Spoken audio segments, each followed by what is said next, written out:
Listen, just one more thing. Hello there. Welcome to my review of the 4th episode of Season 2 of Columbo, Dagger of the Mind. First broadcast on the 26th of November 1972 on NBC. This episode was written by returning writer Jackson Gillis, based on a story by Lincoln Levinson, and directed by Richard Quine.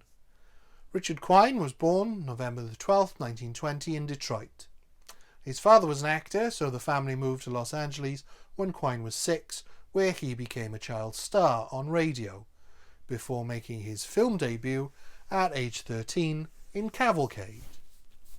He would go on to appear in several films before moving to New York to appear on Broadway in 1939. He returned to Hollywood under contract with MGM, appearing with Judy Garland and Mickey Rooney in the 1941 film Babes on Broadway. He met his first wife, Susan Peters, appearing with her in the 1942 film Tish.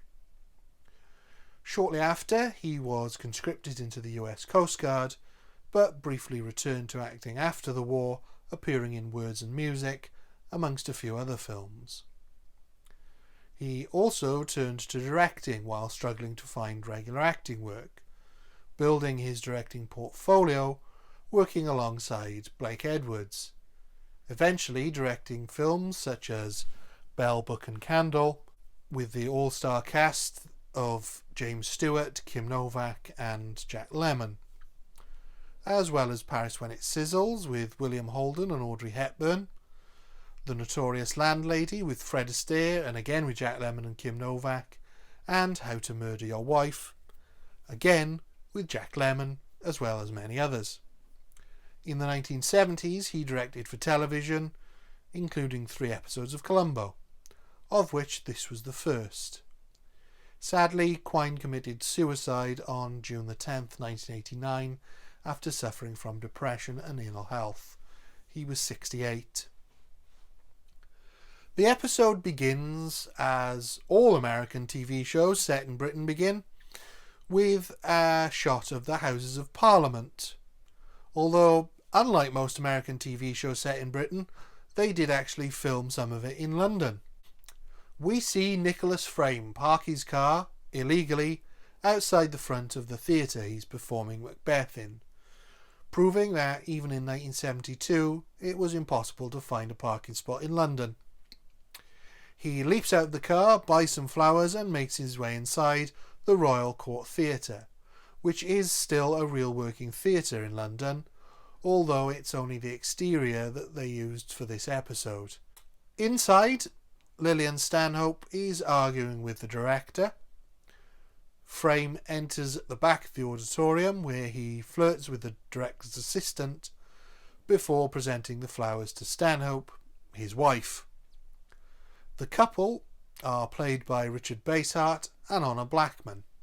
Basehart was born on October the 31st, 1914 in Ohio, making his film debut in 1947's Repeat Performance, and establishing himself as a formidable character actor, working continuously over the next 35 years, mostly in film, but with the occasional television role. He would appear alongside Errol Flynn and Barbara Stanwyck in Cry Wolf, in 1953's Titanic, in La Strada for Federico Fellini, as Ishmael to Gregory Peck's Captain Ahab in Moby Dick, and even playing Hitler in the film of the same name in 1962.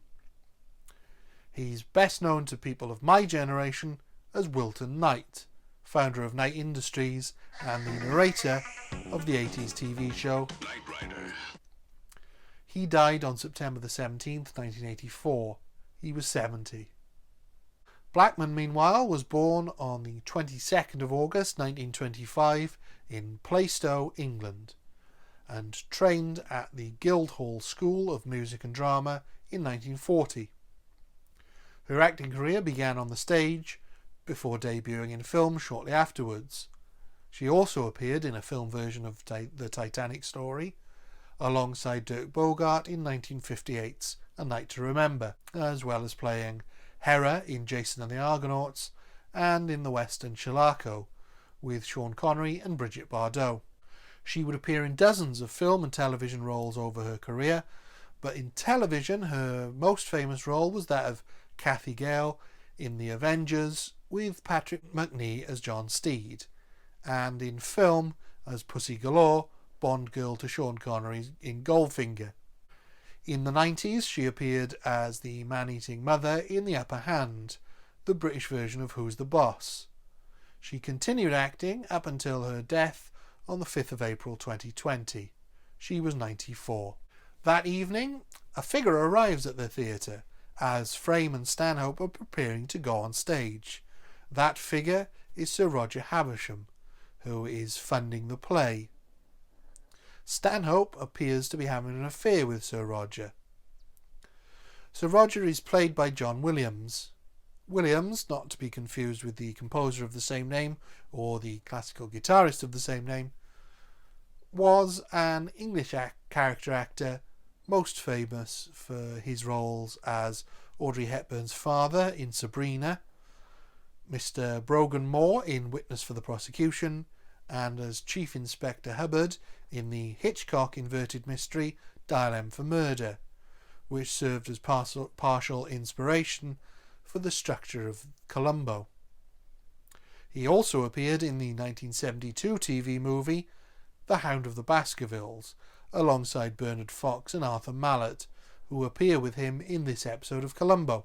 Sir Roger is furious with Stanhope, as he has discovered Frame is fully aware and orchestrating the affair, just so he will continue to finance their careers.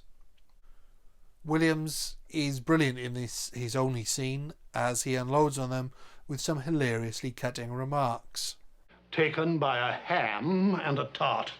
As Sir Roger goes to leave to cancel the performance, Frame grabs him and they tussle, as Stanhope grabs a tub of theatrical makeup, which she throws at the pair, missing Frame, but striking Sir Roger with a fatal blow. I'm not sure hitting somebody with a tub of makeup, even a ceramic one, from a few feet away would necessarily kill a man, but let's suspend disbelief and say it's true. They then decide that no one would believe it was self-defence, or actually just an accident, so they decide to hide the body and dispose of it later. They then go onto stage to rehearse a scene from Macbeth, which sort of mirrors the murder they've just committed. The overall plot has a few of these vague allusions to Macbeth, but they are very vague. It might have made for a better episode if they'd perhaps leaned a bit harder into the connection with Macbeth. Stanhope returns to her dressing room where Joe the repairman is fixing her radiator. She tells him to come back later and changes as Frame finishes his performance. At first I was convinced that this episode was going to be comedy heavy, as Basehart is clearly hamming up his performance whenever Frame is on the stage. It reminded me of Derek Jacobi's appearance in Fraser as the ultimate bad tragedian. I die, Horatio. But later in the episode, the notices they get are all glowing, so I was a little confused.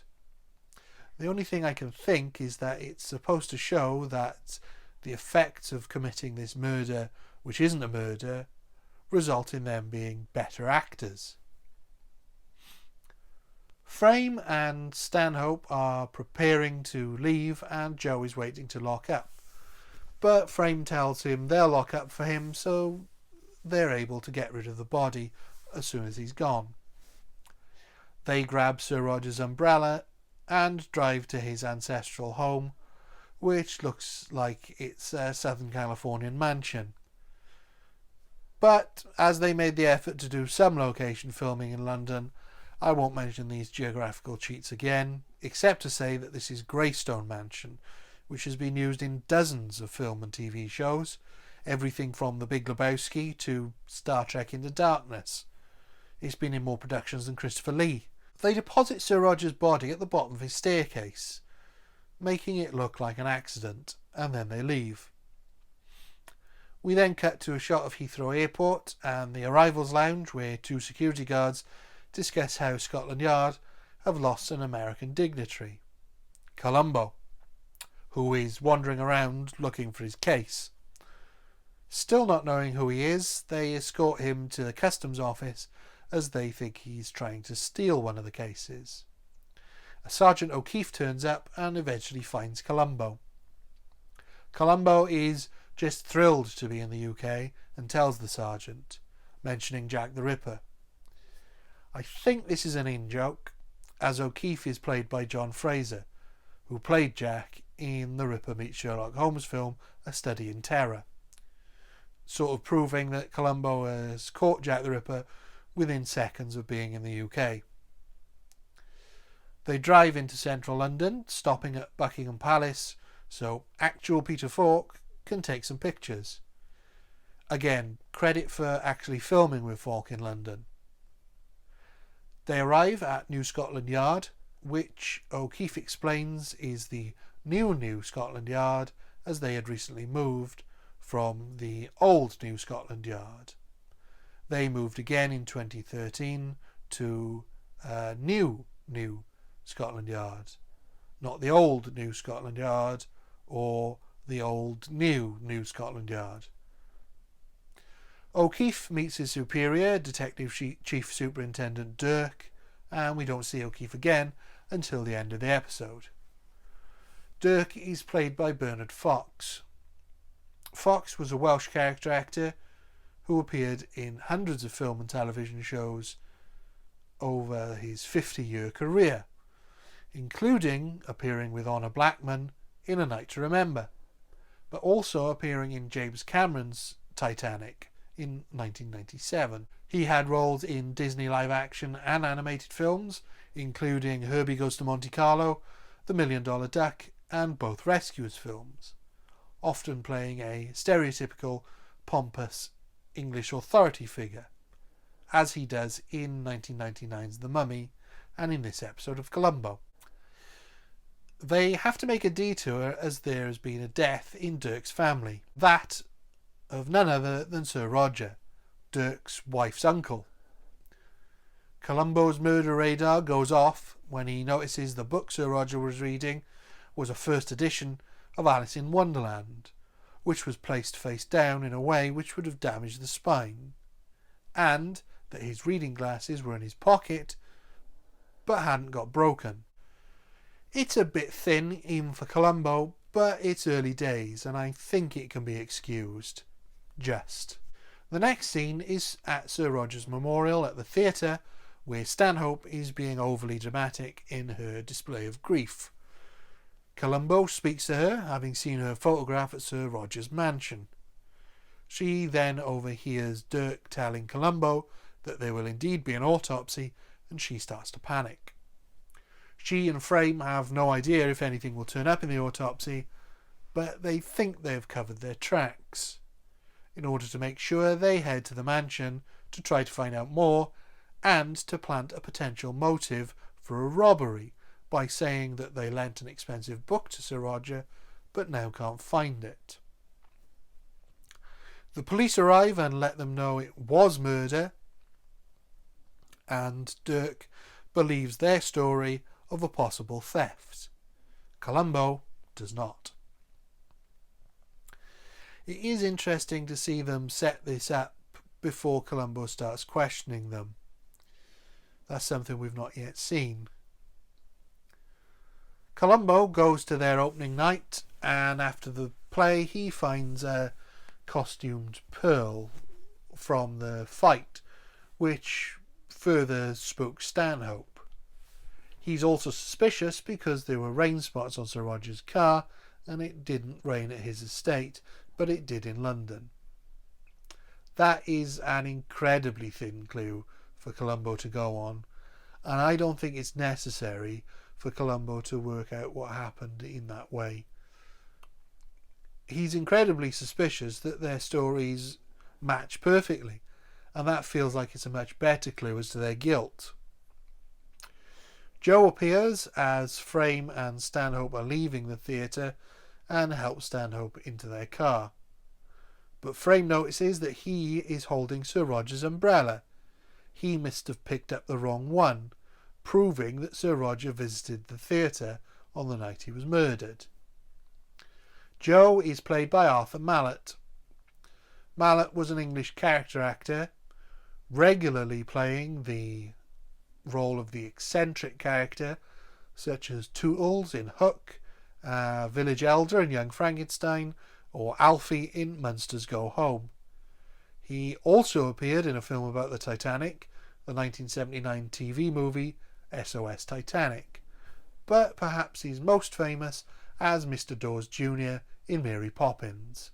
We then get a scene of Joe and Frame in the pub, where Frame spends way too long trying to steal Joe's umbrella, while Stanhope waits in the car. This is the point where I can no longer make excuses for the script. Firstly, for Joe not to have noticed his umbrella is completely different when this whole pub scene is about how careful he is with it, is completely unbelievable. It just doesn't work. In order to not notice something like that, the umbrellas would have to be so similar that there would be no way for Frame to notice Joe had the wrong umbrella in the first place. They can't be so different that a person seeing the umbrella could tell it was the wrong one, while the person holding the umbrella couldn't. Secondly, the idea he would spend so long in the pub buying drinks, playing games and gambling because of how careful Joe was with it is unnecessary. It could have been avoided if he just slipped in and whipped the umbrella away without Joe noticing, because Joe is not very observant. This would have worked much better with the swapping of the umbrellas. It might have made the scene that little bit more believable. Thirdly, Malet's performance is just a little too over the top as Joe. He's a bit too cartoonish. Finally, Columbo is waiting around the corner for Joe when he comes out the pub just by the theatre and finds out that Frame was at the pub. It doesn't make any sense why Columbo would be waiting around for Joe at that moment, except to find out that Frame was at the pub. It's all just a little sloppy. Frame and Stanhope then go back to Sir Roger's mansion and convince the butler Tanner to let them continue looking for their book, while they actually are there to switch the umbrella.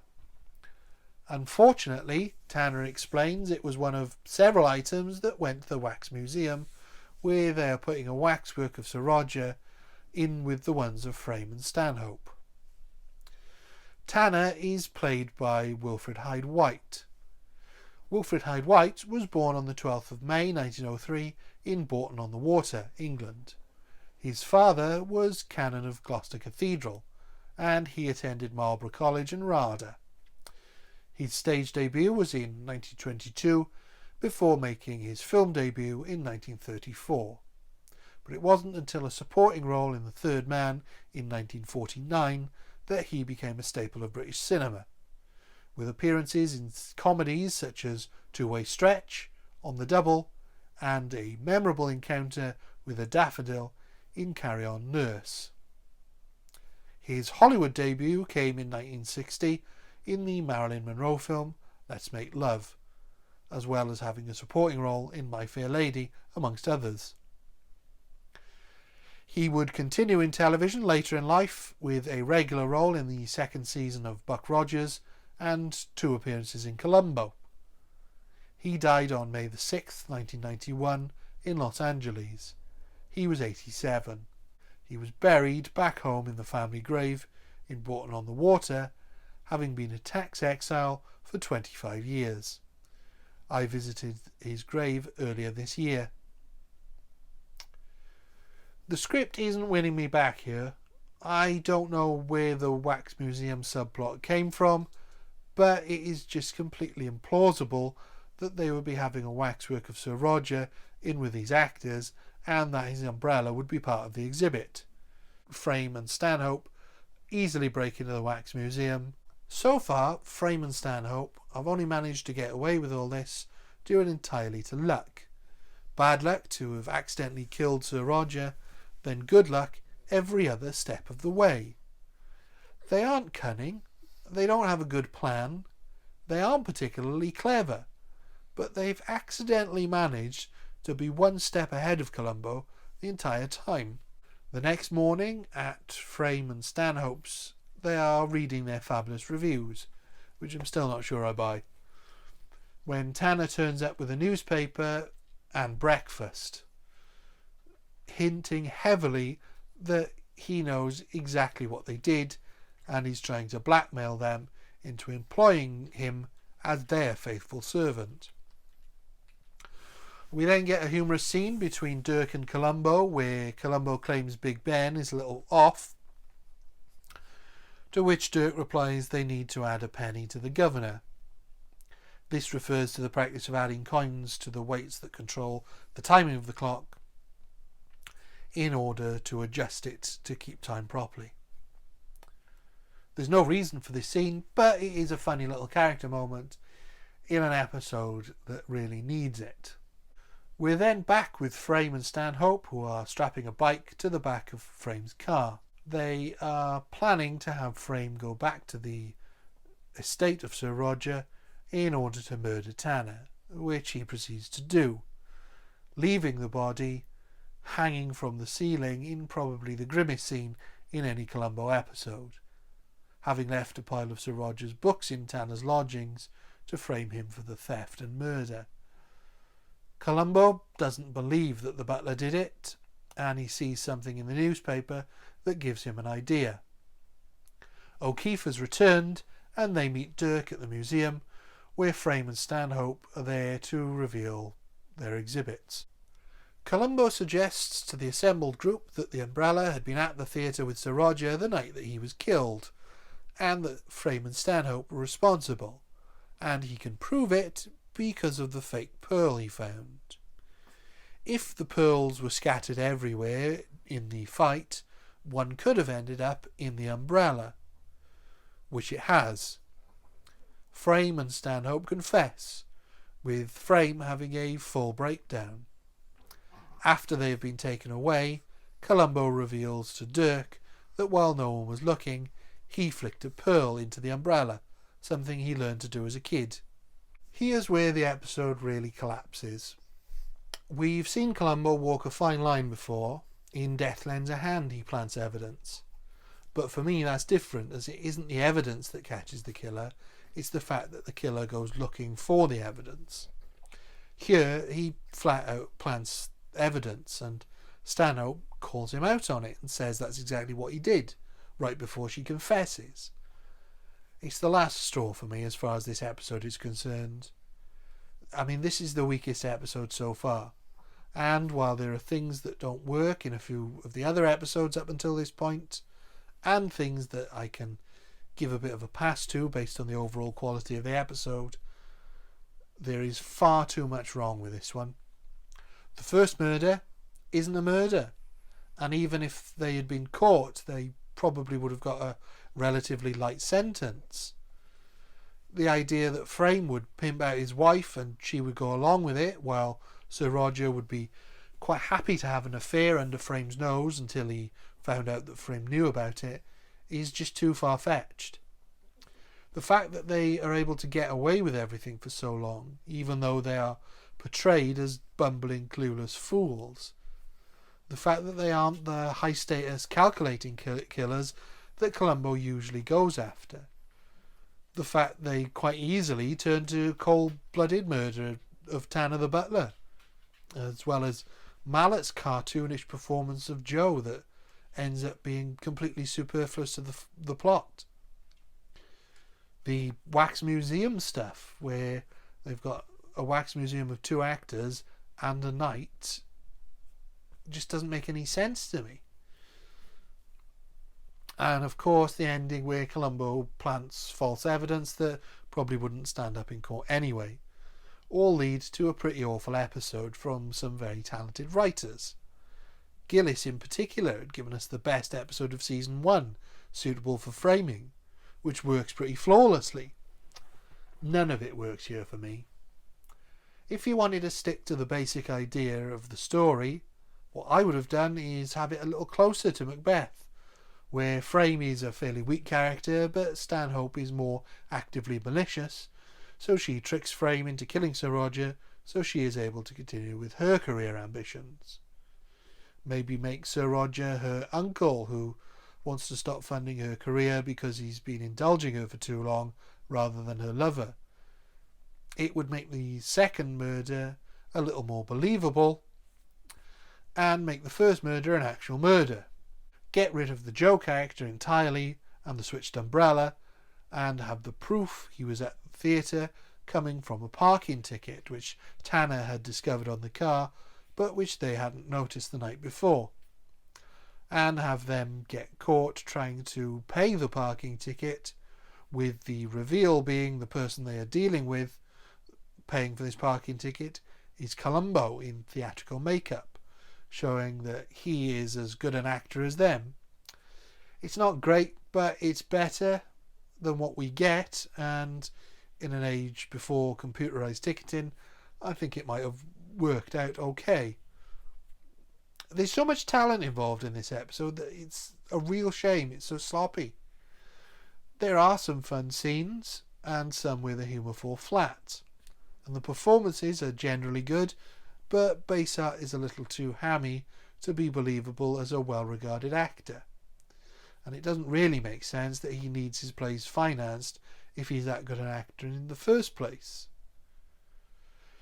So, based on the fact that there are a few good scenes and a germ of a good idea poorly executed with a dreadful ending, I would have to give this just the 1 out of 5. Not a great start to season 2 so far, but will things get better?